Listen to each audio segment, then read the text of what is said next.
kita baca sejarah, baca yang utuh. Jangan baca separuh-separuh. Jangan baca yang utuh. Bagaimana sejarah Nabi menghadapi penghinaan terhadap diri beliau. Oh, dalam sejarah lengkap ya, kawan. Kita boleh buka Sahih Bukhari, Sahih Muslim, kita buka Jami'ut Tirmidzi, kita buka Sunan Abi Daud, Sunan Nasa'i, Sunan Ibn Majah, kita buka kitab-kitab tarikh. Saudara, bersebaran berseragam riwayat-riwayat bagaimana cara Nabi dan para sahabat menghadapi orang yang menghina Nabi alaihi salatu wassalam. Nah, singkat saja mari kita lihat. Waktu di periode Mekah, kita bicara periode Mekah sebelum Nabi hijrah. Saat itu Nabi dihina, Nabi dicaci maki, bahkan ada yang meludahi Nabi, yang lempari Nabi dengan pasir dan lain sebagainya, saudara. Nah, kemudian Nabi tidak membalas. Kenapa? Nah, kalau soal ini, saudara, anak Rodul Atfal juga bisa jawab. Loh, kenapa Nabi tidak balas? Saudara, karena saat itu umat Islam masih minoritas, umat Islam jumlahnya masih sedikit.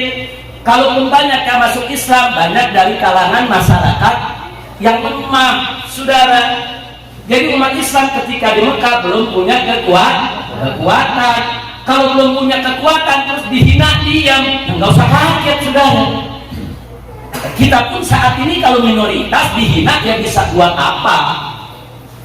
Jadi itu nggak usah diperdebatkan, jangan kemudian itu dijadikan dalil untuk sepanjang zaman. Wah, kalau begitu dihina kan Nabi disiram pasir diam, itu Nabi diludahin diam. Tunggu dulu, Anda cuma lihat periode Mekah, belum lihat periode lanjutannya, saudara. Dan Nabi itu cerdas, Nabi itu pandai, Nabi kita itu, saudara, luar biasa, memiliki kecerdasan, kepandaian, kepintaran, saudara, di atas semua manusia yang ada.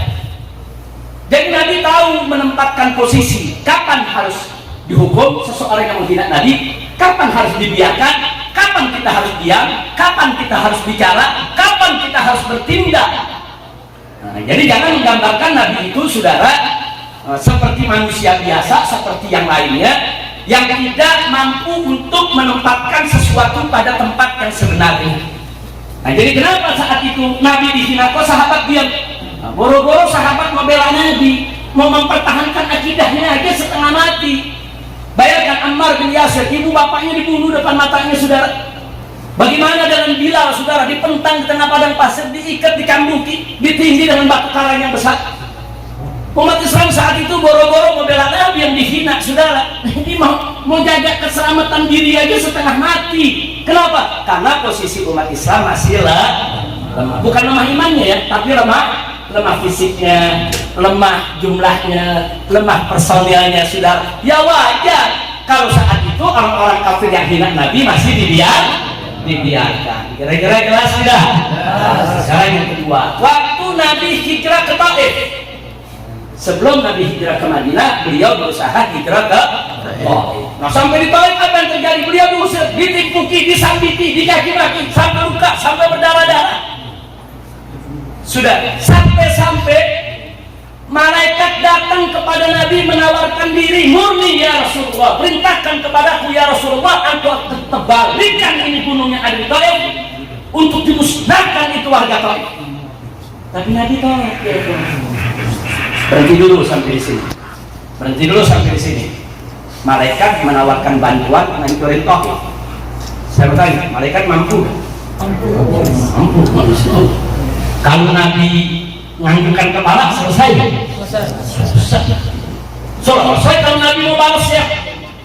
Tapi saat itu apa yang dijawab oleh Nabi kepada malaikat yang datang? Kata Nabi, la bal arju an yakhruja min aslabihim man yu'minu billahi wa rasulih. Jangan.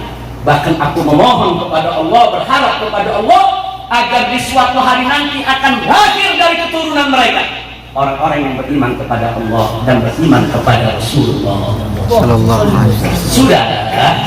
Nah, di sini ada pelajaran buat kita. Kenapa Nabi nggak balas? Nah, kalau di Mekah kita bilang waktu itu tadi lemah, umat Islam nggak bisa balas. Kali ini bukan nggak bisa balas nih, ada malaikat datang nawarin diri, kalau balas bisa. Bisa, cuman ada satu kunci yang Nabi ajarkan kepada kita ya ikhwah. Nabi saat itu melihat penduduk Taif ini sebagai korban propaganda kafir Quraisy. Lah, kan Nabi nggak kenal mereka nggak kenal Nabi. Kok bisa-bisanya mereka nolak Nabi alaihi salatu wassalam? Dari mana mereka menganggap Nabi ini berbahaya, Nabi ini tukang sihir, Nabi ini pemecah belah bangsa? Karena fitnah yang disebarluaskan oleh kafir Quraisy di kota Taif. Kafir Quraisy itu kirim utusan, awas kalau Muhammad datang usir, awas kalau Muhammad itu datang jangan diterima di sini. Muhammad itu pemecah belah bangsa. Gara-gara Muhammad kami di kota Mekah anak dengan orang tua pecah. Kami ikut agama Muhammad. Muhammad ini berbahaya, Muhammad ini tukang sihir dan seterusnya. Sehingga masyarakat Taif termakan isu tadi ya. Artinya apa? Mereka nggak tahu, mereka cuma korban. Inilah dasarnya Nabi. Nabi nggak mau menjatuhkan hukuman kepada korban ya. Jadi mereka ini nggak tahu apa-apa. Bahkan Nabi doain, Nabi kesian ini mereka nggak tahu apa, mereka nggak ngerti, cuma ikut-ikutan, kemakan isu. Maka itu Nabi nggak hukum sudah. Subhanallah. Kira-kira jelas ya? Cerdas gak kita punya Nabi? Cerdas. Oh ini korban. Ini korban isu. Kalau sekarang ini korban berita hoax sudah. Nah, ini korban. Kalau korban itu bukan dihukum, dikesihani, diajarkan, dibina, didoain, biar mereka sadar, biar mereka mendapat informasi yang benar. Itulah dasarnya Nabi kita Muhammad Sallallahu Alaihi Wasallam. Sampai di sini jelas tidak? Jadi waktu di kota Mekah bagaimana, waktu di Taif bagaimana cara Nabi menghadapi para penghina. Sekarang kita beranjak ke Madinah. Di Madinah ada dua posisi yang ditunjukkan oleh Nabi, saudara. Di satu posisi Nabi membiarkan orang-orang yang menghina beliau, tapi pada posisi yang lain ada beberapa penghina Nabi dihukum mati oleh Nabi alaihi salatu wassalam. Nah ini kita mesti bacanya pelan-pelan, kita yakin ada apa saudara. Jangan sejarah separuh diambil, separuh kita buang, nggak boleh. Ini kan dua-duanya sejarah Nabi. Nabi memaafkan orang yang menghina, itu sejarah Nabi. Nabi menghukum mati orang yang menghina, itu juga sejarah Nabi. Nah kita harus memahami sejarah secara komprehensif. Jangan separuh-separuh kalau belajar agama, jangan separuh-separuh kalau mau mengkaji sejarah. Kita mulai dari yang dimaafkan oleh Nabi alaihi salatu wassalam. Saudara, ada satu pengemis Yahudi, buta matanya, miskin, duduk di pasar, tiap hari mengemis, tiap hari Nabi sedekah, Nabi kasih bantuan. Padahal setiap hari si pengemis ini mencaci maki Nabi, tapi tidak ada hukum Nabi, dibiarkan sampai begitu Nabi wafat meninggal dunia, saudara. Sayyidina Abu Bakar Siddiq radhiyallahu taala anhu datang ke putrinya yaitu Sayyidatuna Aisyah radhiyallahu anha. Jadi Sayyidina Abu Bakar tanya kepada Siti Aisyah, dulu waktu Nabi hidup apa kebiasaan yang dilakukan oleh Nabi? Seperti membantu para janda, membantu para yatim, membantu pengemis dan lain sebagainya. Salah satu yang disebut oleh Siti Aisyah, di pasar itu ada pengemis yang Nabi nggak pernah lupa bantuin. Sayyidina Abu Bakar melanjutkan kebaikan Nabi SAW. Nah, ini saking cintanya Sayyidina Abu Bakar Siddiq radhiyallahu anhu kepada Nabi kita Muhammad sallallahu alaihi wasallam. Dulu yang pernah dibantu Nabi janda mana? Dibantu Abu Bakar Siddiq. Dulu yang pernah dibantu sama Nabi yatim mana? Dibantu oleh Sayyidina Abu Bakar Siddiq. Nah, Sayyidina Abu Bakar ke orang tadi dibantu oleh Sayyidina Abu Bakar sebagaimana dulu Nabi. Begitu dibantu, dipegang tangan Abu Bakar sama si pengemis tadi. Si pengemis ini bilang apa? Ini tangan bukan tangan yang biasa bantu lagi. Karena tangan yang dipegang dulu tangan ini tangan lain. Begitu. Saya tahu banget ya, namun nggak lama kemudian orang yang memberikan ini puji orang bagus, terima kasih kau sudah berikan aku. Jangan seperti Muhammad tuh, dia kaki maki lagi. Kaget Sayyidina Abu Bakar. Sayyidina Abu Bakar kaget tanya sama itu orang, kau nggak salah mencaci maki Muhammad? Ya Muhammad begini. Kau tahu Muhammad itu? Kau pernah ketemu Muhammad itu? Dia nggak tahu ya Pak. Dikasih tahu oleh Abu Bakar Siddiq, kau tahu orang yang setiap hari membantumu di sini yang tadi kau sebut tangannya begitu lembut penuh kasih, itulah Muhammad yang membantu. Oh, kaget. Orang tadi kaget, menyusul, menangis, saudara. Nah, jadi kita lihat di sini, saudara. Pertanyaannya, kenapa Nabi nggak hukum? Kenapa Nabi nggak bunuh, saudara? Saudara, ada orang miskin, matanya buta, ngemis di tengah pasar, menghina Nabi. Terus kalau Nabi bunuh, apa kata dunia, saudara? Kira-kira dunia bilang apa? Betul. Orang miskin, orang buta, orang yang nggak ngerti apa-apa dibunuh. Apa kata dunia, saudara? Nabi itu cerdas, saudara. Ini orang buta, nggak tahu apa-apa, nggak ngerti apa-apa. Udah biarin aja, kenapa sih? Itu dasar di jiwa kita punya Nabi. Nabi tahu mana mesti dihukum, mana tidak perlu dihukum, saudara. Nah, jadi nggak setiap orang main hukum, tiap orang main hukum, saudara. Enggak. Kita kalau menegakkan hukum, jangan hanya terpaku kepada faktor hukum. Di sana ada faktor kemanusiaan, di sana ada faktor keadilan, di sana ada faktor-faktor lain yang harus kita lihat, ya kawan. Tidak hanya monoton bicara soal hukum. Kalau bicara soal hukum, yang mesti dihukum mati, selesai. Nah, tapi nggak begitu. Pola pikir Nabi kita bisa lihat. Oh, ini perempuan, kalau nanti dibunuh, apa kata dunia, ya kawan. Nah, Nabi nanti juga ada bakal tahu siapa itu Muhammad. Nanti juga bakal tahu siapa yang membantu dia. Buktinya begitu dia ketemu Sayyidina Abu Bakar tegur, nyosor, nangis, saudara, dan nggak pernah sangka. Yang lebih membuat dia lebih sedih lagi, saudara, itu orang yang membantu di kaki tiap hari, tapi tetap membantu. Subhanallah. Itulah Nabi kita Sayyidina Muhammad Sallallahu Alaihi Wasallam. Nah, sekarang mari kita lihat lagi. Ada lagi orang kafir, saudara, Yahudi, nagih hutang kepada Nabi. Nabi ada hutang, saudara, belum waktunya dibayar. Utang kan biasanya ada janji bulan depan dibayar, belum waktunya dari tadi. Nah, mungkin si Yahudi ini lagi butuh, saudara. Nah, cuma nagihnya nggak sopan. Begitu nggak sopan, sahabat Nabi yang duduk di samping Nabi berdiri, ya Rasulullah, da'ni an aqta'aras. Ya Rasulullah, izinkan aku biar aku tebas batang leher orang ini. Kurang aja. Kalau nggak salah sahabat saat itu yang duduk di samping Nabi, Sayyidina Umar bin Khattab. Sayyidina Umar marah. Apa kata Nabi? Ya Umar, nah, Idris Madana duduk. Seharusnya kau nasihati dia supaya sabar lagi utang. Dan mestinya kau nasihati aku supaya buru-buru bayar utang. Subhanallah. Jadi artinya kenapa Nabi tidak izinkan untuk dibunuh? Ini bukan urusan agama, ini urusan dunia, urusan utang piutang, saudara. Karena ini urusan dunia, urusan utang piutang, urusan Nabi sama Yahudi. Jangan Umar, nggak boleh sembarangan bunuh orang, saudara. Subhanallah.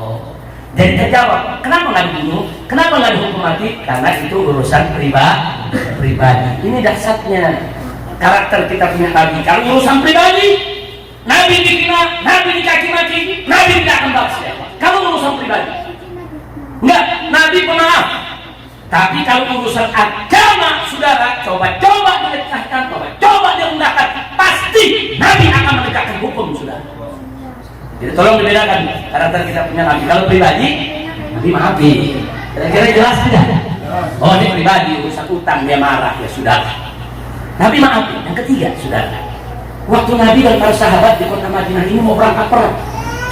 Begitu berangkat perang di jalan, saudara, ada beberapa kuda para sahabat itu meminjam pekarangan kebun orang Yahudi. Orang Yahudi punya kebunnya diinjak pasukan, kan rusak kalau kuda pada masuk ya. Marah ini Yahudi, marah, keluar sumpah serapah. Sudah, antum bisa bayangkan, inilah pada mau perang, di kuda perang, pakai pedang, ada Yahudi naik kaki. Kira-kira bagaimana? Wah, hari mati gitu, sudah. Sahabat marah, udah cabut pedang, kurang ajar. Begitu Nabi tahu, Nabi tahan. Jangan. Mestinya kan Nabi nasihati si Yahudi ini untuk sabar, dan kita harus ganti rugi dia punya kerusakannya. Subhanallah. Saya mau tanya kepada semua yang ada di sini, dahsyat tidak kita punya Nabi? Sabar tidak? Damai tidak? Mulia tidak? Sallu ala Nabi. Gak sih Nabi ganti. Ini urusan dunia, kita rusak kebunnya ganti. Bukan kita marah kamu pedang membunuh dia ya Pak. Betul dia salah maki-maki orang, dia salah maki-maki. Nasihati, jangan maki-maki. Nanti kerusakannya kita ganti. Jangan maki-maki kan karena dipikir kerusakannya nggak diganti. Ganti, begitu terima ganti dia diam. Yahudi nggak marah-marah lagi ya. Nah ini cara Nabi menyelesaikan masalah, nggak main bunuh ya Pak. Nah, singkat cerita sekarang bagian kedua. Nabi masuk ke dalam masjid, sahabat kumpul dalam masjid. Ada dalam riwayat Sahih Bukhari. Kata Nabi alaihi salatu wassalam, "Man yakfini amma yu'ti." Siapa di antara kalian yang bisa menyelesaikan orang yang selalu menyakiti? Orang ini selalu menyakiti. Dia caci maki di mana tempat. Namanya Ka'ab ibn Ashraf, tokoh Yahudi ya. Kemudian seorang sahabat Muhammad bin Maslamah angkat tangan, "Ana ya Rasulullah. Aku yang akan selesaikan dia ya Rasulullah." Keluar dari masjid cari itu orang, dibunuh dia. Dibunuh, penggal kepalanya, bawa depan Nabi. Selesai. Kenapa yang ini dibunuh, kok yang itu nggak dibunuh ya Tuhan? Yang tadi urusan kebun, urusan utang, urusan perempuan miskin di tengah pasar ya Tuhan. Nabi maafkan, Nabi biarkan. Tapi yang ini lain, ini tokoh Yahudi keluar masuk kampung, keluar masuk rumah, di mana-mana memfitnah Nabi, di mana-mana menghina Nabi. Nabi tidak terima, makanya Nabi katakan, "Man yakfini amma yu'dhi." Siapa di antara kalian, hei sahabatku, yang bisa menyelesaikan orang ini, yang selalu menyakitiku? Berangkat sahabat, saudara. Ini ada dalam Sahihul Bukhari, bukan hadis dhaif. Ini bukan hadis maudhu, saudara. Ini hadis sahih. Berangkat. Nah begitu juga ada satu lagi, saudara. Satu lagi Yahudi namanya Abu Rafiq. Saudara, sama. Nabi kumpulkan lagi sahabat. Nabi tanyakan siapa yang siap untuk membunuh daripada Abu Rafiq tadi. Sahabat angkat tangan lagi, berangkat, dicari, dibunuh, selesai. Nah sahabatnya banyak ngomong ya Tuhan, mana menyakiti Nabi? Apalagi sudah diperintah oleh Nabi, jangan berangkat, dibunuh atas perintah Nabi. Jadi jangan kita kemudian malu cerita, malu nih, masa sih Nabi mengirim sahabat untuk bunuh orang? Ya ikhwan, ini Nabi sedang menegakkan hukum, bukan Nabi ganas, bukan Nabi jahat. Ini hukumnya dari Allah. Enggak boleh orang menghina Nabi Muhammad Sallallahu Alaihi Wasallam. Kalau nggak mau dibunuh, ya jangan hina Nabi. Selesai, saudara. Dan nggak sampai di situ, saudara. Beberapa sahabat di tengah jalan bertemu dengan orang yang menghina Nabi, dibunuh. Sayyidina Ali pernah bunuh satu perempuan Yahudi di tengah pasar, sudah dibunuh karena menghina Nabi. Abdullah ibn Zubair pernah bunuh orang, Khalid bin Walid dibunuh. Siapapun yang menghina Nabi ya. Dan semuanya direstui oleh Nabi alaihi salatu wassalam. Tidak ada satupun yang tidak direstui oleh Nabi. Padahal Nabi nggak nyuruh dia. Kalau tadi kan Nabi suruh tuh Abu Rafiq sama Ka'ab bin Ashraf. Kalau ini Nabi nggak suruh. Sahabat saya di jalan ada orang menghina Nabi, dikasih peringatan nggak ngerti, dibunuh. Habis itu baru lapor Nabi, "Aku membunuh seseorang ya Rasulullah." "Kenapa kau bunuh?" "Karena dia menghina, aku nggak kuat." Selesai.